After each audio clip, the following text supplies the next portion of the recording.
Assalamu alaikum everyone. I hope you all are fine and have a great day. So today our topic is probability. Now what is mean by probability? Probability means we need to predict anything for the future, or we need to predict anything for the upcoming event can be anything, or you, in other words, in the simple words, you can say that the probability is the chances of an event happening. Whatever event will be occur, whatever will be event will be happening is known as a probability. Now see the example in your book that 40% student of class 9 are predicted to be absent tomorrow because of severe heat wave. So we have predicted that कि हम ये कह सकते हैं कि कल जो है वो 40% स्टूडेंट एब्सेंट हो सकते हैं, क्योंकि आज का जो वेदर है उसको देखते हुए हमने ये प्रेडिक्शन की है. In the similar way you will be probably win maths Olympiad this year. So you can say that whoever participated in the maths Olympiad, we can say that they inshallah they probably win. I hope you will get at least 90% marks in your board exam. We can give these kind of wishes to our friends as well, classmates as well, that I hope you will get 90% mark in any subject, or you will gain 90 percentage in your board examination as well. So these are known as prediction that we predict in the probability. हम ये कह रहे होते हैं कि ये probability है, prediction कर रहे होते हैं basically. अच्छा, अब आपके पास एक चीज़ होती है कि प्रोबेबिलिटी की वैल्यू हम कैसे निकालते हैं. It varies from 0 to 1, both inclusive means include होना, 0 भी इंक्लूड होता है और 1 भी इंक्लूड होता है. ठीक है. अब 0 मतलब वो काम बिल्कुल भी नहीं होगा, it will never ever happen, and 1 mean it will happen at any cost. ठीक है. And between that range 0 till 1 it will be depend on the percentages, कि हम ये कहेंगे कि इतने परसेंट ये काम हो सकता है, देन इतने परसेंट ये काम हो सकता है, इतने परसेंट ये काम हो सकता है. अगर हम इसको इस एक डायग्राम से थोड़ा सा और समझने की कोशिश करें तो ये है बेसिकली, अगर we have a probability 0, that means that event will never happen. You can say you have 0% chance that that event will never happen. Unlikely means you have 25% chance that that event will happen. Equally likely means probability will be half, that means you have 50% chance that that event will happen. Likely means you have 75% chance that that event will happen, occur as well. You can say certain or sure event, that means probability. Whenever the probability is 1, it means that event will always happen at any cost. So these are the things, this is the best example to explain the probability by using this table, by using this diagram, that how we are going to use the probability in our daily lives as well. Now, in starting questions, we are going to deal with the single event probability. So for now, just go for this one. Okay. PE means probability of an event. Now, what is the formula? Number of favorable outcome. Favorable outcome जो कि हो रहे होंगे divided by total number of outcome. और outcome means जितने भी हमारे पास चीज़ें होंगी उसको हम टोटल नंबर कहेंगे, और फेवरेबल मीन जो हमसे पूछा गया होगा हम उसको न्यूमरेटर में पुट करेंगे. Now you can see your exercise 11.3, and in that question you will understand that thing very well. So in exercise 11.3, question number 1 says a letter chosen randomly from the word Allah. ठीक है, there is a word Allah and the letter is chosen randomly. Now find the probability of getting a vowel. How many chances that we will get a vowel? So first thing will be that we have a formula. P of E is equals to number of favorable outcome divided by total number of outcome. Now first thing you need to understand what is favorable outcome and what is total number of outcome. Total number of outcome means how many words are there in Allah. There are total words कितने हैं आपके पास अल्लाह में? Total words हैं आपके पास अल्लाह के अंदर 1 2 3 4 5. So these 5 is known as a total number of outcomes, यानी कि इतनी दफ़ा वो काम होगा, इतनी दफ़ा वो लेटर्स आ सकते हैं. क्लियर हो गई बात. Then number of favourable outcome मतलब वॉवल क्या होते हैं हमारे पास? A E I O U English vowels हमारे पास यही होते हैं. अब आप मुझे बताइए इसके अंदर कौन कौन से वॉवल है? एक ए है, इसके बाद एल नहीं, वॉवल नहीं है. This L is also not vowel. This A is also vowel and H is not a vowel. So how many vowels are there? There are two vowels basically. Keep this in your mind. हमारे पास अगर 2 दफ़ा ए आ रहा है तो हम उसको एक count नहीं करेंगे, हम उसको 2 ही ए काउंट करेंगे. मतलब हमारे पास 2 दफ़ा वॉवल्स आ रहे हैं. कितनी दफ़ा उन्होंने पूछा, आप वॉवल कोई भी एक हो या 2 हो या 3, जितनी दफ़ा आ रहे होंगे आप वो लिखोगे. तो आपके पास कितनी दफ़ा वॉवल्स आ रहे हैं, 2 टाइम्स वॉवल आ रहे हैं. तो आपने नंबर ऑफ फेवरेबल आउटकम में आपने क्या मेंशन कर, 2 divided by 5. That's it. They ask you to find out what that a letter choosing randomly from the word, and you need to find the probability of getting a vowel. So what you have done, you have put the formula on it, और number of favorable outcome की जगह आपने simply क्या करा, जितने vowels थे, जितने भी vowels होंगे, let's suppose अगर इसके अंदर 3 vowels होते और तीनों 3 times ये आ रहा होता तो आप 3 दफ़ा ये लिखते. क्लियर हो गई बात. Now part 2. In part 2 they are saying NH. H. Can you tell me how many times the H occur? H occur only one time. So again the formula will be same. P of E is equals to number of favorable outcome की, in place of favorable outcome you will write 1 divided by total. कितना है आपके पास, total numbers आपके पास outcomes हैं 5, यानी कि total words आपके पास क्या है 5. इसका मतलब ये होता है कि आपके पास प्रोबेबिलिटी है एक दफ़ा अपेयर होने की एच के आउट ऑफ 5 टाइम्स. क्लियर हो गई बात. 2 दफ़ा अपेयर होने की ए out of 5 times.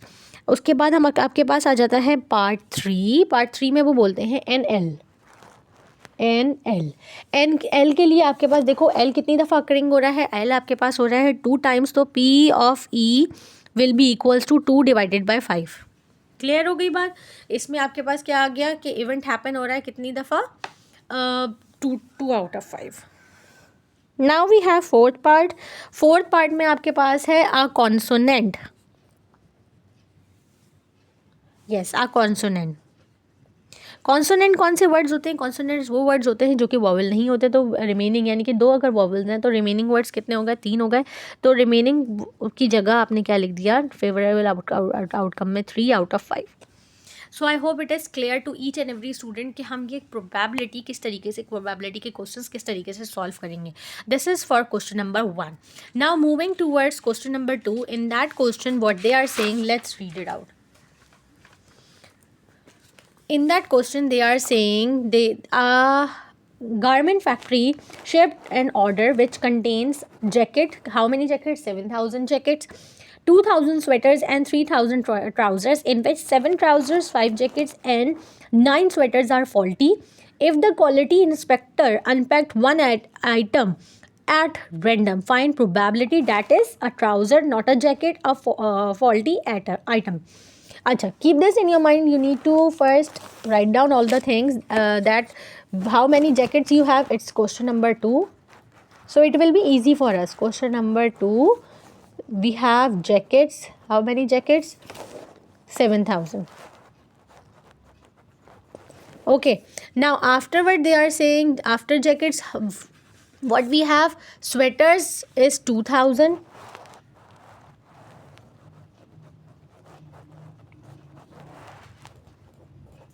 Okay, now the last one is how much? 3,000. 3,000 is the trousers.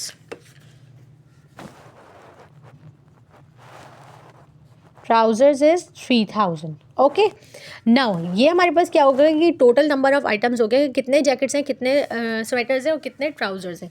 Now we are going to write the faulty item as well, कि हमारे पास कितने ऐसे आइटम्स हैं जो कि फॉल्टी हैं, जिसमें मेरे पास कितनी जैकेट्स होंगी वो हम लिख लेंगे. उसके बाद मेरे पास कितने स्वेटर्स होंगे वो हम मेंशन करेंगे. And then we have a trousers, ये हमने मेंशन करना है. क्लियर हो गई बात. अब ये मैं मेंशन करती हूँ खुद से, इसलिए कि थोड़ा सा इशू हो जाएगा वरना कैमरे की सेटिंग आउट हो रही है. अच्छा जी, 7 trousers, 5 jackets and then we have 9 sweaters. These all are faulty. Clear हो गई बात. अब यहाँ से हम टोटल निकाल लेते हैं, क्योंकि हमें टोटल नंबर ऑफ़ आउटकम्स के लिए हमें ये रिक्वायर्ड होगा. तो टोटल निकालते हैं कि कितने आइटम्स हो गए. टोटल आइटम्स आपके पास यहाँ पे कितने हो गए, 7 के बाद 8, 9, 10, 11, 12. तो ये हो गया 12 एंड देन 12,000. क्लियर हो गई बात. सही है. यहाँ से भी हम टोटल फॉल्टी आइटम निकाल लेते हैं इन केस हमें नीड हो जाए. इस वजह से टोटल फॉल्टी कितने हो गए, 9 के बाद 10, 11, 12, 2 मिनट, 9 के बाद 10, 11, 12, 13, 14, 15, 16, 17, 18, 19, 20, 21. तो फॉल्टी मेरे पास कितने आ जाएंगे, 21. क्लियर हो गई बात. अब हम इसके ये बेसिकली हमने यहाँ से सॉल्यूशन ही स्टार्ट कर दिया था. नाउ पार्ट 1 सेज आ trouser. ठीक है. Now in this question again the same formula will be followed that says that P of E is equals to number of favorable outcomes divided by total number of outcomes. Clear हो गई बात. अब आपने क्या करना है, ई की जगह मैंने क्या लिखना है, ट्राउज़र लिखूंगी. अब मैं आपको बता रही हूँ कि हम किस तरीके से इसको चेंज करेंगे, इवेंट को चेंज करेंगे. क्वेश्चन नंबर 1 में हम देन डायरेक्टली यूज़ करके बताया कि कैसे फॉर्मूला यूज़ हो रहा है. अब आप इसको चेंज कर जाओगे, जो जो इवेंट होगा आप उसको मेंशन करोगे. पी ऑफ टी मतलब यानी कि प्रोबेबिलिटी किसकी निकालनी है, ट्राउज़र्स की. आर ट्राउज़र मतलब कितने ट्राउज़र्स हैं, बेसिकली ट्राउज़र्स कितने हैं यहाँ पे 3000 कितने हैं ट्राउज़र्स मेरे पास हैं. टोटल नंबर ऑफ आउटकम्स कितने हैं 12,000. ठीक है. सो 1 आउट ऑफ 4 मेरे पास प्रोबेबिलिटी है कि हमारे पास ट्राउजर्स होंगे. उन्होंने बोला था find the probability that are trouser. आपके पास कितनी प्रोबेबिलिटी है, 1 आउट ऑफ 4 प्रोबेबिलिटी है. पार्ट 2 चेक करते हैं. पार्ट 2 में वो आपसे बोलते हैं क्या चीज़ कि नॉट अ जैकेट. क्लियर हो गई बात. अब प्रोबेबिलिटी हमें किसकी निकालनी है, नॉट अ जैकेट की. For that purpose number of favourable outcomes में हमारे पास क्या चीज़ आएगी, अब ये चीज़ रखिएगा. उन्होंने बोले not a jacket, it means jacket include नहीं होगी. तो जैकेट वाले को हम रिमूव कर देते हैं, बाकी हम लिखते हैं जो कि हो गया मेरे पास 2000 + 3000 डिवाइडेड बाय 12,000. ठीक है. नॉट अ जैकेट मतलब जैकेट इंक्लूड नहीं होगी उसके अंदर, इसलिए हमने जैकेट को इंक्लूड नहीं करा. और बाकी के जो भी हमारे पास आइटम थे उसका जितना भी हमारे पास था क्वांटिटी थी वो हमने ले लिया. तो हमने करा 2 + 3 गिव्स यू 5000 डिवाइडेड बाय 12,000. 0 0 0 ये तीनों ज़ीरो आपस में कैंसिल हुए. 5/12 is the probability that they will get. और अगर आप चाहो तो इसको डेसिमल में भी मेंशन कर सकते हो. Then we have part 3. Part 3 says a faulty item. See, we have taken out the total faulty and in this part we are going to use that faulty items. You need to find the faulty items will be equals to number of favorable outcomes में आपने कितना लिखना है, total faulty items आपके पास कितने हैं 21 है. Out of total items कितने थे आपके पास 12,000. ठीक है. आपने इसको कैलकुलेट करोगे बाय यूजिंग द कैलकुलेटर, तो you will get the answer. So it will be 21 divided by 12,000 gives you 1.75 multiply by 10 की पावर -3. क्लियर हो गई बात. मैंने आपको पहले वाले क्वेश्चन में बोला था कि आप डेसिमल में लिख सकते हो, नहीं लिखना चाह रहे तो एज इट इज छोड़ दो. अब देखो मैंने पार्ट 3 में पहले वाले पार्ट में मैंने आपको बोला था कि डेसिमल में लिख सकते हो, और मैंने 3rd पार्ट में आपको डेसिमल में लिख के बताया है. क्लियर हो गई बात. So this is question number 2. Now heading towards the question number 3 in which what they are saying. Let's read out the question. So I hope you all have a book as well. So it will be easy for everyone to read the book. They are saying you have a number wheel is divided into 8 sectors labeled as. अच्छा, अब देखें एक wheel है जो हमारे पास 8 portions में divide किया गया है. रफली सी डायग्राम बना लेते हैं कि एक ये व्हील है. ठीक है. इसको हमने 8 पोर्शंस में डिवाइड कर देंगे. ये 4 हो गए, इसको अब मज़ीद डिवाइड करके ये 8 पोर्शंस में डिवाइड कर दें. और for every portion they have given the name. First is Pansy, then Lily, then Orchid, then Tulip, then Jasmine. उसके बाद हमारे पास है Rose, Marigold and Sunflower. For each of this they have the name. Clear हो गई बात. हर part यानी कि हर जो 8 पार्ट्स हुए उसमें हर पार्ट का एक एक कोई ना कोई नाम है. मास स्पिन्स द व्हील वंस. मास ने एक दफ़ा स्पिन करा wheel. Find the probability that pointer. अब आपने बताना है ये तमाम प्रोबेबिलिटी जो कि क्या क्या पॉसिबिलिटी हो सकती हैं. सबसे पहले आपने क्या करा, आपने लिखा कि टोटल आउटकम्स का मतलब कितने इसको डिवीजन के बाद ये कितने हमारे पास पोर्शंस बन गए, 8 पोर्शंस बन गए. और उसने ये बात बोली है कि वो एक ही दफ़ा घुमाएगा, तो एक दफ़ा घुमाने पे भी वो 8 ही पोर्शंस रहेंगे, 8 से ज़्यादा पोर्शंस नहीं आएंगे. ठीक है. Part 1 says you need to stop at rose. ठीक है. They are saying you need to stop the wheel. Sorry, how many possibility, how many probability is that the once he will spin the wheel करेगा और उसके बाद वो रोज के ऊपर ही जाके स्टॉप होगा. सबसे पहले हम देखते हैं कि कितने ऐसे पोर्शंस हैं जिसमें रोज आ रहा है. तो हमारे पास सिर्फ और सिर्फ we have only one part whose name is rose. So आपने क्या लिखा, प्रोबेबिलिटी ऑफ रोज. ठीक है, स्टॉप एट रोज की जगह लिखा है मैंने probability of rose is.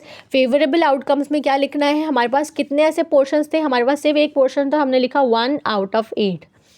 Clear हो गई बात. क्योंकि हमारे पास हर पोर्शन का अलग नेम मेंशन है, तो रोज़ भी हमारे पास सिर्फ किसी एक पोर्शन पे आ रहा है ना, रोज़ हमारे पास बार बार तो नहीं आ रहा. इस वजह से आपने क्या करा, आपने लिया रोज़ के लिए 1, यानी कि फेवरेबल आउटकम रोज़ के लिए आ गया 1, और डिवाइडेड बाय टोटल आउटकम्स कितने थे, कितने पोर्शंस थे आपके पास, 8 पोर्शंस थे.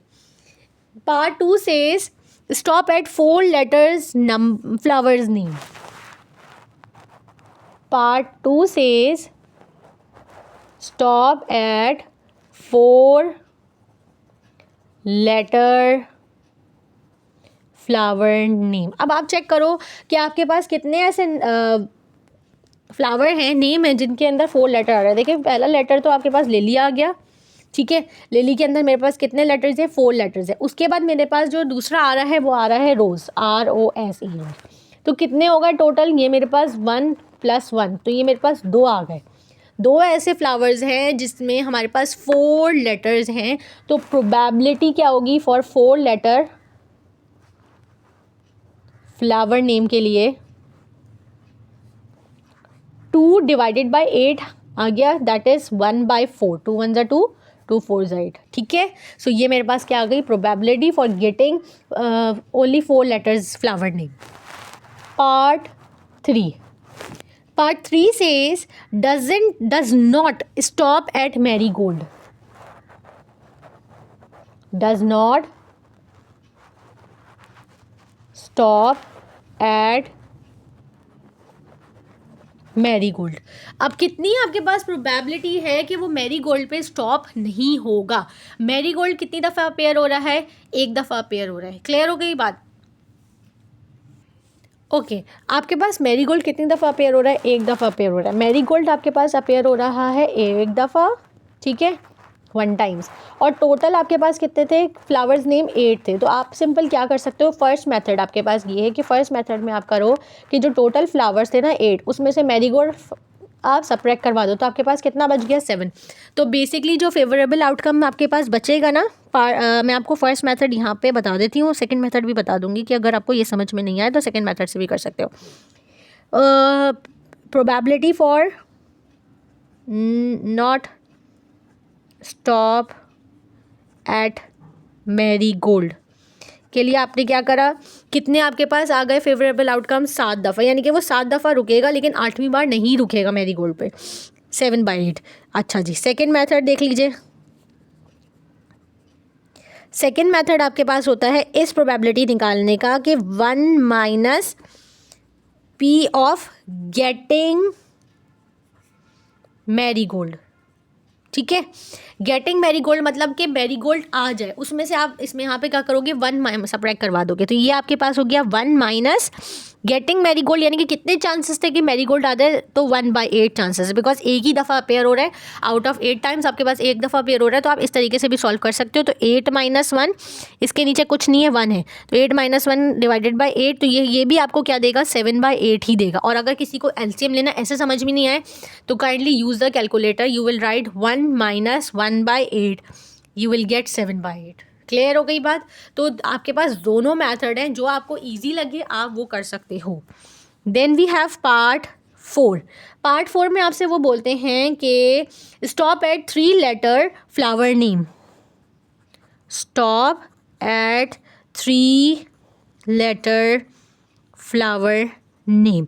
अब मुझे बताओ कितने ऐसे इसके अंदर फ्लावर नेम है जो 3 लेटर्स पे डिपेंड कर रहे हैं. तो इसमें कोई ऐसा नेम नहीं आ रहा है, मैं इस देख सकती हूँ, क्योंकि lily, pansy, lily, then we have orchid, tulip, jasmine, rose और मैरीगोल्ड एंड देन सनफ्लावर। ये तमाम जो ऑटो नेम है बेसिकली ये इसमें से कोई ऐसा नेम नहीं है जिसके अंदर 3 लेटर्स आ रही हों। इस वजह से आप बोलोगे कि यहाँ पे बेसिकली क्या है कि फ्लावर नेम की जगह 3 लेटर फ्लावर नेम आपके पास कितने हैं, 0 हैं। तो ये प्रोबेबिलिटी ऑफ दैट 3 लेटर आपके पास क्या आ जाएगी, 3 letter flower name will be 0 out of 8, यानी कि टोटल आपके पास आउटकम्स कितने 8 हैं, तो आंसर आपके पास तब भी 0 ही आ रहा है। Now we have the next part that says that stop at flower name. 5th part है ये आपके पास, गलती से इन्होंने 6 लिख दिया है, किसी किसी के बुक पे 6 होगा। Stop at flower name. अब आप ये देखो इन्होंने कोई भी चीज़ स्पेसिफिकली मेंशन नहीं करी कि कौन से फ्लावर नेम पे स्टॉप हो, और आपके पास टोटल फ्लावर कितने हैं, टोटल फ्लावर आपके पास 8 है, यानी कि कितने 8 हैं, 8 है। और इत्तेफाक की बात है टोटल आउटकम्स भी 8 आएंगे, तो प्रोबेबिलिटी आपके पास क्या होगी, 1 हो जाएगी। इट मीन्स वो हर दफ़ा किसी ना किसी एक फ्लावर पे तो ज़रूर स्टॉप होगा। इट मीन्स दिस वन कि उन्होंने बोला कि स्टॉप एट फ्लावर नेम कोई भी हो सकता है, तो हमें नहीं पता वो कौन सा हो सकता है। आपने देखा कितने फ्लावर्स थे, 8 फ्लावर्स थे, आपने वो मेंशन करा, और टोटल आउटकम्स में भी आपके पास 8 ही थे। तो इट मीन्स यहाँ पे इसका मतलब ये है कि कम अज़ कम वो एक दफ़ा हर फ्लावर पे स्टॉप ज़रूर होगा। Now we have the next question, that is question number 4.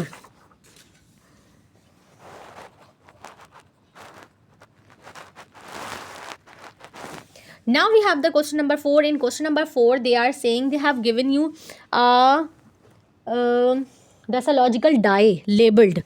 डेसोलॉजिकल dye label कितना लेबल है, 4 4 4 4 4 times is 4, then 5, 2 times 5 है, 1 times 6 है, 1 times 7 है, और 8 मेरे पास 2 times दिया हुआ है। ये मेरे पास इस रोल वंस एक दफ़ा रोल कर रहे हैं ये डेसागोनल डाई को, और मेरे पास ये प्रोबेबिलिटी कह रहे हैं कि ये इसमें से कुछ भी आ सकता है। ठीक है, एक दफ़ा रोल करने पे इसमें से कुछ भी आ सकता है।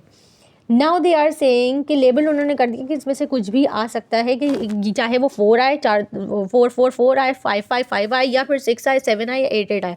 Find the probability of getting a 4। अच्छा, पार्ट 1 में कहते हैं कि आपको प्रोबेबिलिटी निकालनी है कि 4 आए, प्रोबेबिलिटी ऑफ गेटिंग अ 4। ठीक है, सबसे पहले आपने काउंट करा कि 4 कितने टाइम्स है, 1 2 3 4। 4 जो है कितना टाइम आ रहा है, 4 टाइम्स ही आ रहा है, इत्तेफाक की बात है। Divided by total number of events कितने होंगे, टोटल आउटकम्स कितने होंगे, 1 2 3 4 5 6 7 8 9 10। तो ये हो गया 10। तो 4 divided by 10 gives you how much, 2/5। 4 divided by 10 gives you how much, 2/5। सही है, 2/5 ही हम मेंशन करते हैं। ठीक है, क्लियर होगी बात, कोई क्या नहीं, मुझे तो डेसिमल में लिखना है, तो 0.4 अब उसके पास चांस होगा कि आपके पास क्या आ जाए, 4 आएगा। पार्ट 2 में वो आपसे बोलते हैं एन इवन नंबर। ठीक है, प्रोबेबिलिटी ऑफ इवन नंबर। सबसे पहले चेक करो इसके अंदर कितने इवन नंबर हैं, 1 2 3 4 5 6 7। तो आपके पास जो इवन नंबर आ रहे हैं वो टोटल आ रहे हैं 7। ठीक है, टोटल आउटकम्स आपके पास कितने हैं, 10। तो आपके पास प्रोबेबिलिटी क्या बन गई, 7/10। और अगर इसको आप डेसिमल में लिखना चाहो तो ये हो जाएगा 0/7। ठीक है, now part 3 says that a multiple of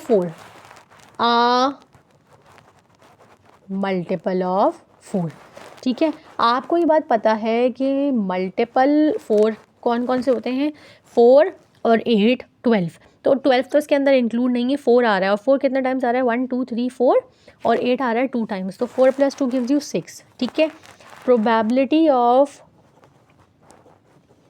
multiple of 4 gives you how much, 6 divided by 8। चाहो तो इसको कैलकुलेटर पे कर लो, 6 divided by 8 and it will gives you 3/4, or you can say 0.75। 3/4 or you can say 0.75। Then we have part 4। Part 4 में वो आपसे बोलते हैं कि नॉट आ 7। अब ये बिल्कुल प्रीवियस वाले की तरह होगा कि 7 को निकाल दो, बाकी देखो कितने आ रहे हैं, 1 2 3 4 5 6 7 8 9। तो प्रोबेबिलिटी फॉर नॉट आ 7 के लिए आपने क्या लिखा 9, कि 7 नहीं हो, 7 के अलावा कोई भी हो, तो 9 divided by 10। Then we have part 5। Part 5 में आपके पास क्या कहते हैं, an odd number. Odd number basically कौन से होते हैं, जो कि कम्प्लीटली डिविजिबल नहीं होते, किससे, 2 से। तो सबसे पहले आप चेक करो आपके डाटा में ऑड नंबर्स कितने आ रहे हैं, 1 2 3, 3 आपके पास ऑड नंबर्स हैं। तो probability for odd number will be how much, 3/10। ठीक है, आगे बढ़ें। आगे बढ़ने पे पार्ट 6 है मेरे पास। पार्ट 6 में वो आपसे बोलते हैं कि a prime number. Prime numbers कौन से होते हैं, we have those numbers which have only 2 factor 1 and itself are known as prime numbers. जिसके सिर्फ 2 फैक्टर्स होते हैं वो मेरे पास क्या होते हैं, प्राइम नंबर्स। चलो चेक करते हैं प्राइम नंबर्स कौन कौन से हैं आपके पास। अच्छा जी, 5 एक प्राइम नंबर है और 7 एक प्राइम नंबर है, बिकॉज 5 अपने टेबल में आता है और 7 क्या कहते हैं, किसके टेबल में आता है, 7 भी सिर्फ अपने टेबल में आता है। अच्छा, कितनी टाइम्स अपेयर हो रहा है, प्राइम नंबर्स कितने हैं आपके पास, 1 2 3, तो 3 आ रहे हैं मेरे पास। ठीक है, तो probability for prime number will be 3/10। ठीक है, ये आ रहा है। ओके अच्छा, एक दफ़ा देखें, मुझे एक चीज़ सही नहीं लगी। ये देखें, ये भी 10 है मेरे पास, ये भी 10 है, ये भी 10 है, ये भी 10 है, यहाँ पे भी 10 था, बट यहाँ पे देखो मैंने मिस्टेक क्या कर दी, ये 6/10 होना चाहिए था, मैंने आई डोंट नो 8 क्यों लिख दिया है यहाँ पे। तो 6 मेरे पास क्या था, मल्टीपल ऑफ 4 थे। ठीक है, डिवाइडेड बाय टोटल आउटकम्स मेरे पास क्या है, 10 है। ठीक है, तो यहाँ पे जब हम 6/10 करेंगे तो ये आ जाएगा आपके पास 3/5, 3/5। सो काइंडली इसको करेक्ट कर लीजिएगा and sorry for the mistake. हो सकती है मिस्टेक हमसे भी। ठीक है, तो ये आपके पास हो गया। अब आपने क्या करना है, अब आपने इसका पार्ट 7 सॉल्व करना है। 7 में आपसे बोलते हैं, पार्ट 7 में आपसे बोलते हैं कि एलसीएम ऑफ 4 एंड 8। क्लियर हो गई बात। एलसीएम ऑफ 4 और 8 का मतलब ये है कि 4, 8 का आपने एलसीएम लिया, तो ये हो गया 2 2 ज़ा 4, 2 2 2 है ही नहीं, सॉरी, 4 1 ज़ा 4, 4 2 ज़ा 8, तो 2 1 ज़ा 2। तो आपके पास कितना आ रहा है, 4 multiply by 2 gives you how much, 8। कितना एलसीएम आ रहा है आपके पास, 8 एलसीएम आ रहा है। कितने एलसीएम आ रहा था आपके पास, 8 एलसीएम आ रहा था। अब आपने ये चेक करा कि 8 जो है वो कितनी दफ़ा अपेयर हो रहा है, 8 अपेयर हो रहा है मेरे पास 2 दफ़ा, 1 एंड 2 टाइम्स आपके पास 8 अपेयर हो रहा है। तो प्रोबेबिलिटी ऑफ एलसीएम आपके पास क्या आ जाएगी, 8 अपेयर हो रहा था 2 टाइम्स, डिवाइडेड बाय आपके पास आ गया 10, तो 2 1 ज़ा 2, 2 5 ज़ा 10, 1/5 आपकी प्रोबेबिलिटी बनेगी। क्लियर हो गई बात। आगे बढ़ते हैं। इसके बाद वो आपसे बोलते हैं, इसके नेक्स्ट पार्ट में 8 पार्ट में आपसे बोलते हैं कि HCF of 4 and 8 again. Okay, now what is mean by LCM? LCM means होता है लीस्ट कॉमन मल्टीपल, जिसके अंदर हम तमाम नंबर्स ले रहे होते हैं। ठीक है, जो कॉमन होते हैं अनकॉमन दोनों नंबर्स ले रहे होते हैं, बट HCF के अंदर हमारे पास वो नंबर आता है जो एक ही टाइम में दोनों को डिवाइड करे। तो 4 1 ज़ा 4, 4 2 ज़ा 8, तो आपके पास HCF क्या आ रहा है मेरे पास, यहाँ पे 8 आ रहा है। ठीक है, अब सॉरी HCF मेरे पास क्या आ रहा है, 4 आ रहा है, क्योंकि 4 1 ज़ा 4 और 4 2 ज़ा 8, एक 4 ही ऐसा नंबर है जो 4 और 8 को एक टाइम में दोनों को एक साथ डिवाइड कर सकता है। ठीक है, बाकी कोई भी रिमाइंडर बचे, अगर रिमाइंडर में आपके पास ऐसा नंबर हो कि वो किसी एक नंबर से डिवाइड हो सकता है तो आप बोलोगे, वरना आप एज इट इज़ छोड़ दोगे। तो HCF मतलब होता है हाईएस्ट कॉमन फैक्टर। अब आपने चेक करा 4 कितने टाइम्स अपेयर हो रहा है आपके डाटा में, 1 2 3 4 जो है वो 4 टाइम्स अपेयर हो रहा है। तो प्रोबेबिलिटी ऑफ HCF आपके पास क्या आ गई, 4 आउट ऑफ 10। ठीक है, 2 2 ज़ा 4, 2 5 ज़ा 10, ये मेरे पास सिंप्लीफाइड वर्जन हो गया किसका, probability of. Okay, now part 9। In part 9 we have factor of 12। Factor of 12 मतलब फैक्टर्स हम उन्हें कहते हैं कि जो कि कम्प्लीटली उस नंबर को डिवाइड कर दें विदाउट एनी रिमाइंडर। तो आप देखो फैक्टर ऑफ 12 क्या होते हैं, अकॉर्डिंग टू योर डाटा 4 के अंदर 12 आता है, इनके 4 के टेबल्स में 12 आता है। येस, 4 3 ज़ा 12, तो एक फैक्टर 4 हो जाएगा और एक फैक्टर क्या हो जाएगा, 6 हो जाएगा, बिकॉज 6 2 ज़ा 12। तो 2 फैक्टर्स हो गए 4 और 6। अब आप देखो कितनी दफ़ा ये आपके डाटा में अपेयर हो रहा है, तो 1 2 3 4 5 टाइम्स अपेयर हो रहा है। ठीक है, ये टोटल जो है कितनी दफ़ा अपेयर हो रहा है, 5 टाइम अपेयर हो रहा है। तो probability for factor of 12 will be how much, 5 divided by 10, because 10 है ना आपके पास टोटल आउटकम्स। सो 5 1 ज़ा 5, 5 2 ज़ा 10, तो ये हाफ है, प्रोबेबिलिटी 1 आउट ऑफ 2 है। सो आई होप कि आपकी समझ में आया होगा बहुत अच्छे से, और जो चीज़ें कन्फ्यूजन हो काइंडली आप पूछ लीजिएगा, कोई इशू नहीं है, आपके कन्फ्यूजन्स को क्लियर कर दिया जाएगा। Thank you so much. अल्लाह हाफ़िज़।